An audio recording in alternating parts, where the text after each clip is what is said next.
Fandom. What happened to it?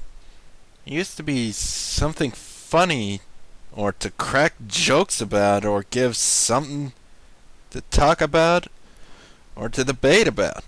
From talking about Rocky, or classics like How to Kill a Mockingbird, to modern animations like Eureka 7.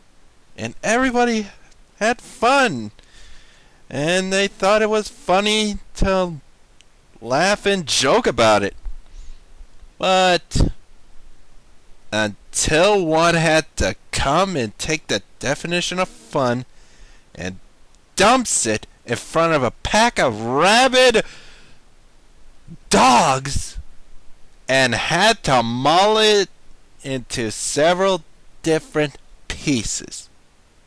I am talking, of course, is Twilight.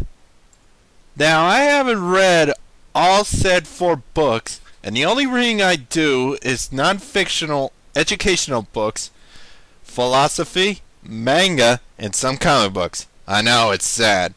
But there is enough spoilers on Encyclopedia Dramatica, Wikipedia, and hell, even Google the words Twilight spoilers, and you can get a clear picture of what Twilight really is. A fan fiction straight from the bowels of hell itself. Now you may start to think about where to begin, I wonder. And you go, oh yeah, the very concept of Mears' definition of vampires. Now, I do like a very good vampire stories / series that I can come across. To name a few, Vampire the Masquerade, Anne Rice's series, Blade, Castlevania, and I'm sure some people can name more good vampire stories than I can. But after all these piles of stories, you think Stephanie Meyer might do some research on the concept of vampire mythology on the weekend. Nope. She throws away years and years of straight and basic mythologies about vampires and comes up with one of her own.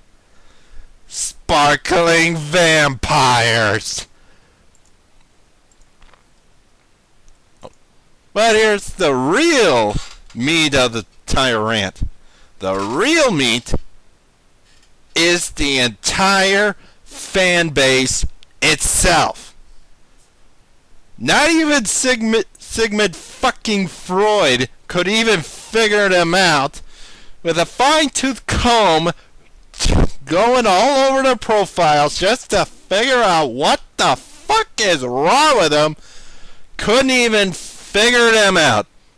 Not even Hannibal Lecter himself could actually guess what's wrong with them.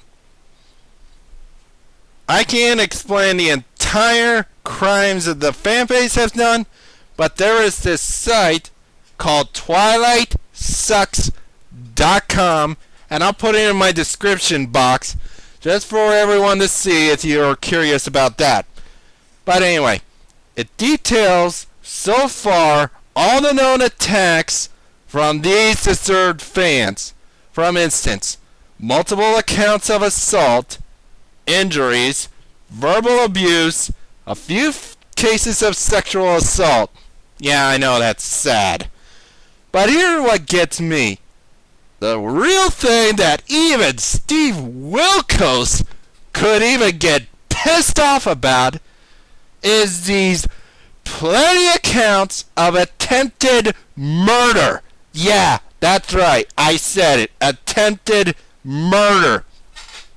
There's this story on TwilightSucks.com about this girl who nearly got her throat slit from behind by this fangirl who got so butthurt about what she said that she didn't like the series in general that she had to take the nearest razor blade and try to slit her throat. Oh yeah, just for the good news, the girl's okay and the fangirl in question is arrested and spending time in jail for attempted manslaughter. So, yay. But then again, murder for attempted murder for a disagreement? Oh God. Enough facepalm moments. I'm gonna stop here since I lost the gravity to my head from writing all about this rant, and I'm starting to lose the gravity to my head while speaking from my mind about this bullshit here. But if you have a grievance with the Twilight fanbase itself, please put it in my comments section and I'll get right back on to you about that. Anyway, this is Rubito, signing off.